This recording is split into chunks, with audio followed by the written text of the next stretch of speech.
What's up, Soul Family? Coming at you with another collective reading. If you've been looking at messages from your guides, ancestors, angels, everything in between, then there might be something in here for you. I'm doing readings for $20. If you guys are interested, spells for $25, so please feel free to DM me if you are. As always, let's jump right in. And then we have the Hermit. So, a lot of times in the human experience, we have to go in hermit mode, or we experience moments of like isolation or kind of navigating through certain circumstances, because it's like our own inner wisdom is kind of like what has to like pave the path in front of us. Sometimes we don't have a path that is simply set out. You know, some people have a little bit more of an easy path, but a lot of times people having to mark out and create their own path. So the Hermit card is all about having to use your own inner light to guide your next step, and then your next step, and then your next step, and then trusting that your intuition is going to carry you there. Trusting that the combination of all the experiences that brought you to where you are now, plus the ability to tap into whatever you need to tap into to get to where you got to get to, will allow you to, from your individual perspective, resolve and create whatever reality that you want.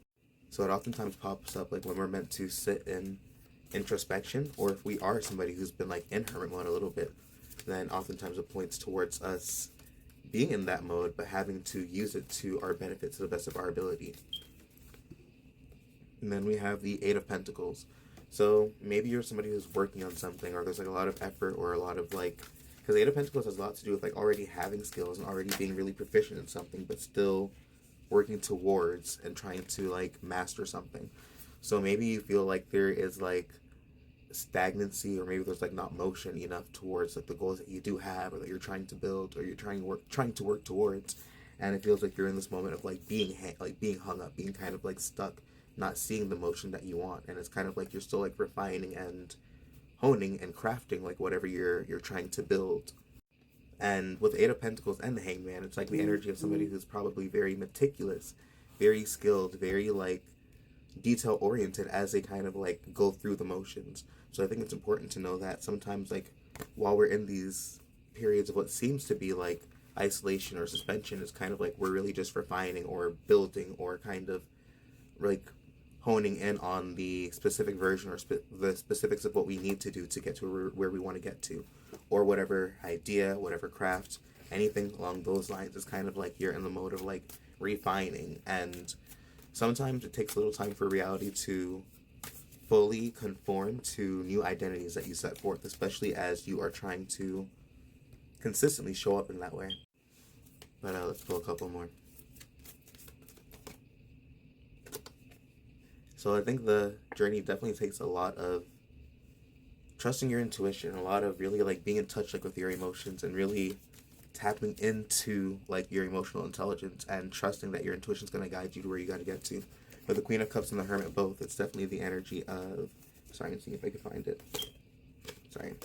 With the Queen of Cups and the Hermit both, it's definitely the energy of trusting your intuition and trusting your own individual perspective. And I say that a lot. I do say that a lot, but it's because nobody has lived the experiences that you have, or have had the perspective that you've had to say or know the things that you do.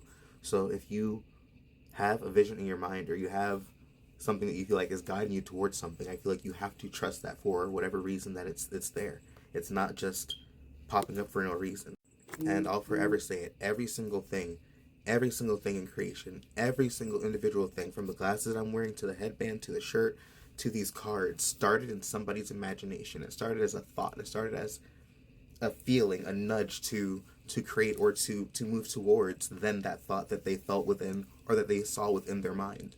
So I will forever say that our intuition is probably the most underrated skill that we have, and I will forever, ever preach to learn how to trust it and to hone it to the best of your ability. So especially if you've been trusting your path and trusting that you're doing what you need to do to get you to where you got to get to, even if it doesn't necessarily seem like it's about to happen, you just have to trust that it's going to. You have to trust that things will shift, things can shift, and that while you're in the state of suspension, that it's not always going to be that way, and that you're doing what you need to. You're gaining the perspectives that you need to gain. You're shifting your mind, or you're shifting your You're doing what you need to do to get to where you got to get to, whether you are always feeling that way or not. I think it's important to always just trust that to the best of your ability, at least, especially when things feel like there is not a lot of motion or it feels like there's stagnancy. I think that's like the most difficult time to kind of trust that things are going your way. But I think the more that you believe that things are shifting, things are in motion, things are heading towards where you got to get to, then the easier your manifestations pop up. And the Queen of Swords too. So the Queen of Swords and the Queen of Cups both have a lot to do with using your mind and using your intuition, and because the Swords are all about your mind, and the overlap between Swords and Cups, at least the Queens, are the aspect of your intuition. So once again, it's really trusting the knowledge that you have, really trusting that your mind is going to get you to where you got to get to. These aren't pages, these aren't knights, these are masters, these are queens. These are people who have completely dominated or completely accomplished or have mastered the energy of their elements. So I think it's important to be very trusting of yourself, especially when it feels like things aren't moving, because you never know just how fast things can change, especially once you're allowing yourself to trust your path and trust your vision.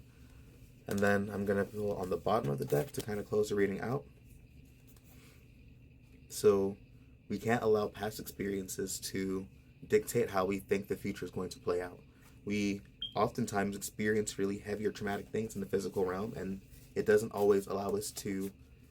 It can sometimes create energetic imprints, and those aren't always easy to break out of, but it doesn't mean that it's impossible. So the more that you trust that things can shift at the drop of a dime, the better. But either way, peace and blessings, and I hope you guys have a great day.